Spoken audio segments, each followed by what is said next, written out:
बोर्डाचा पेपर लिहिताना या जर तुम्ही चुका टाळल्या तर नक्कीच तुम्ही इतिहास व राज्यशास्त्र या विषयात 40 पैकी 40 मार्क्स हे नक्कीच घ्याल. तर चला तर पाहूयात कोणत्या आहेत त्या चुका ज्या तुम्ही देखील बोर्डाचा पेपर लिहिताना टाळल्या पाहिजेत. तर सर्वप्रथम पहा विद्यार्थी मित्रांनो, तुमचा जो पेपर असणार आहे बोर्डाचा त्यामध्ये जो समास असणार आहे तो नेहमी डाव्या साईडला टाकायचा आहे. अजिबात उजव्या साईडला पेजच्या म्हणजेच उत्तरपत्रिकेच्या उजव्या साईडला समास आखत बसू नका, कारण ते चुकीचं प्रेझेंटेशनचं आहे. त्यामुळे तुम्ही नेहमी काय करायचं आहे तर उत्तरपत्रिकेच्या डाव्या साईडलाच इथे एक लाईन अशी पट्टीने पेन्सिलने आखून तुम्ही घ्यायची आहे सर्व तुमच्या उत्तरपत्रिकेमध्ये.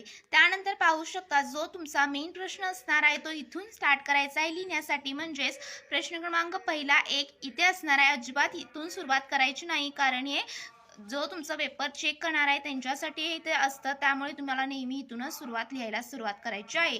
मी जिथे बोर्ड ठेवला आहे तिथूनच तुम्हाला लिहायला सुरुवात करायची आहे. पहा विद्यार्थी मित्रांनो, आणि जर तुम्ही सर्वप्रथम काय करायचा मेन प्रश्न इथे लिहिला, उपप्रश्न त्यानंतर इथेच लिहायचा. अजिबात इथे उपप्रश्न लिहित बसायचं नाही, फक्त इथे तुमचा मेनच प्रश्न असणार आहे.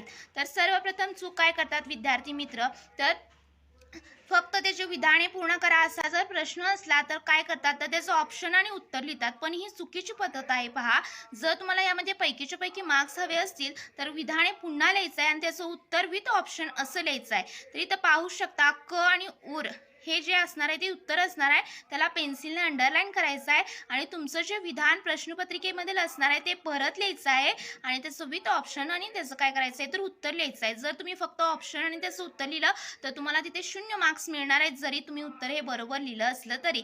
त्यामुळे काय करायचं आहे विधाने पुन्हा लिहायचे आहेत आणि त्याचं उत्तर आणि त्याचं काय करायचं आहे आपल्याला ऑप्शन हा लिहायचा आहे. जर तुम्ही फक्तच असं उत्तर लिहिलं आणि ऑप्शन लिहायला विसरलात तरी देखील तुमचे मार्क्स हे जाणार आहेत. तर हा फॉर्मॅट नेहमी लक्षात ठेवा, यामध्ये अजिबात चुका करू नका. त्यानंतर दुसरी जे असणार आहे ते पहा, जर चुकीची जोडी ओळखायची आहे, दिलेल्या 4 पर्यायांपैकी जर चुकीची जोडी ओळखला तर ती दुरुस्त करून देखील लिहायची आहे आणि यासाठी एकूण 1 मार्क्स असणार आहे. अर्धा मार्क चुकीची जोडी ओळखण्यासाठी आणि अर्धा मार्क असणार आहे दुरुस्त करून जोडी लिहिलेली यासाठी. तर इथं पाहू शकता सर्वप्रथम चुकीची आकडा जो प्रश्न क्रमांक असणार आहे तो लिहायला विसरायची नाही.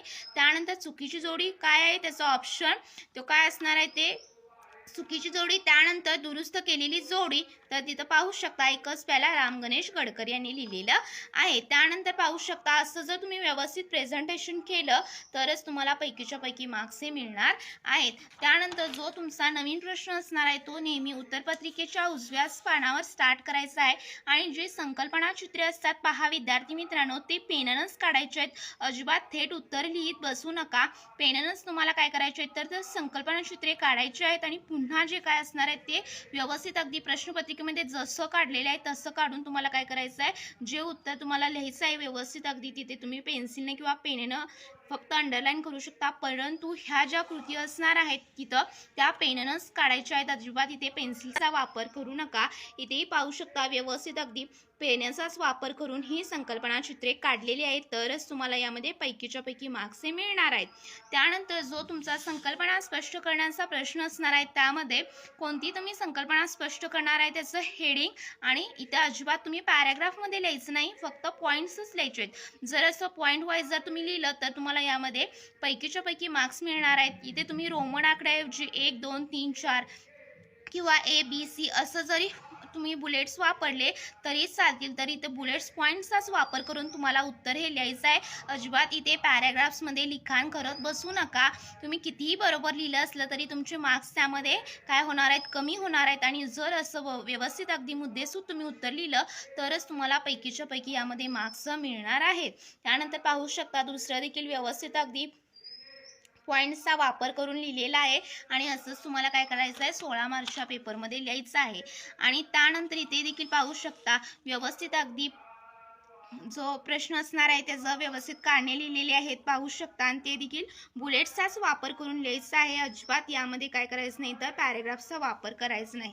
त्यानंतर पहा विद्यार्थी मित्रांनो, आणखी काही विद्यार्थी मित्र चुका करतात ते पॅराग्राफचा प्रश्न सोडवत असताना त्यामध्ये जर एका वाक्यात उत्तरे विचारली असली तर फक्त काय करतात मेजर ध्यानचंद एवढं उत्तर असेल तर एक आकडा लिहून इथे लिहितात, परंतु ते चुकीचं आहे. तर तुम्हाला पूर्ण वाक्यात ते उत्तर लिहायचं आहे. तर इथं पाहू शकता 1936 मध्ये भारतीय हॉकी संघाचे मेजर ध्यानचंद हे संघनायक होते. तर अशा प्रकारे तुम्हाला पूर्ण वाक्यात उत्तर लिहायचं आहे. अजिबात इथे काय करायचं नाही, फक्त शॉर्टमध्ये थेट उत्तर लिहायचं नाही. ते प्रेझेंटेशनसाठी सुद्धा चांगलं दिसत नाही आणि तुमचे मार्क्स देखील त्यामध्ये जाऊ शकतात जरी तुम्ही उत्तर हे बरोबर लिहिलं असलं तरी. तर व्यवस्थित अगदी मेन जे शब्द असतात त्यांना असे पेन्सिलने जस्ट अंडरलाईन केलं तरी चालेल. तरी देखील तुमचा पेपर हा उठावदार दिसणार आहे, अट्रॅक्टिव्ह दिसणार आहे. त्यानंतर पाहू शकता जो मेन तुमचा मोठा प्रश्न असणार आहे सविस्तर लिहिण्यासाठी, त्यामध्ये देखील तुम्हाला बुलेट पॉईंट्सचाच वापर करायचा आहे. अजिबात यामध्ये पॅरेग्राफमध्ये लिहित बसू नका. त्यानंतर तुम्हाला मार्क्स देखील यामध्ये व्यवस्थित मिळणार आहेत. म्हणूनच मी तुम्हाला सांगते पुन्हा एकदा, तर बुलेट्स पॉईंट्सचाच किंवा रोमन आकड्यांचा वापर करून तुम्ही तुमचे जे उत्तर असणार आहेत ते लिहिला तर नक्कीच तुम्हाला यामध्ये देखील सविस्तर उत्तरे लिहामध्ये पैकीच्या पैकी मार्क्स हे मिळणार आहेत. त्यानंतर जो तुमचा नवीन प्रश्न असणार आहे पहा, तो नेहमी काय करायचा आहे तर उजव्या साईडलाच लिहायचा आहे तुमच्या उत्तरपत्रिकेच्या आणि मेन प्रश्न इथे टाकायचा आहे. अजिबात यामध्ये उपप्रश्न टाकत बसायचा नाही. तर मेन प्रश्न हा नेहमी या चौकटीतच येणार आहे. आणि जो तुम्ही विभाग स्टार्ट करणार आहे राज्यशास्त्र, तर इथे हेडिंग द्यायला विसरायचे नाही. परत विधाने पूर्ण करा. इथे व्यवस्थित अगदी पूर्ण वाक्य विधान लिहिलेलं आहे, त्याचं ऑप्शन विथ उत्तर लिहिलेलं आहे, त्याला पेन्सिलने अंडरलाईन करायचे आहे, तरच तुम्हाला यामध्ये मार्क्स हे भेटणार आहेत. आणि त्यानंतर पहा जो तुमचा 7वा प्रश्न असणार आहे तो देखील तुमचा दिलेले विधाने बरोबर आहे की चूक लिहून त्याचे कारण लिहायचं आहे. तर याचं उत्तर लिहिताना काय करायचं, सर्वप्रथम जे तुमच्या प्रश्नपत्रिकेतील विधान असणार आहे ते पुन्हा लिहायचं. त्यानंतर हे विधान बरोबर आहे का, तर इथं हे विधान बरोबर आहे असं लिहायचं आणि त्याचं कारण हे खाली तुम्हाला ते देखील मुद्द्यांच्या आधारेच लिहायचं आहे. आणि त्यासाठी देखील तुमचा मार्क्स हे असणार आहे एक मार्क्स असणार आहे दिलेले विधान चूक बरोबर आहे ह्यासाठी आणि 1 मार्क्स ते कारण लिहिण्यासाठी असणार आहे. असं एकूण 2 मार्क्सचा हा प्रश्न असणार आहे आणि तुम्हाला असंच उत्तर लिहायचं आहे. त्याचे मुद्दे कारण देखील तुम्हाला व्यवस्थित पॉईंट्सचाच वापर करून लिहायचा आहे. त्यानंतर इथे देखील पाहू शकता संकल्पना स्पष्ट करा, त्यामध्ये देखील मुद्द्यांचा वापर केलेला आहे आणि संकल्पना चित्रे देखील पेनचाच वापर करून काढायचे आहेत. अजिबात यामध्ये पेन्सिलचा वापर करायचा नाही. तर इथं पेन व्यवस्थितच अगदी संकल्पना चित्रे पूर्ण केलेली आहेत. जर तुम्ही यापैकी 2च संकल्पनाची चित्राची लिहिला तर तुम्हाला 1च मार्क्स मिळणार आहे आणि 2 पैकी 2 मार्क्स असले तर 4 पॉईंट्स तुम्हाला काय करायचे आहेत, व्यवस्थित अगदी लिहायचे आहेत पेनानं काढून आणि अजिबात इथे खाडाखोड करायची नाही. जर खाडाखोड केलेली दिसली तर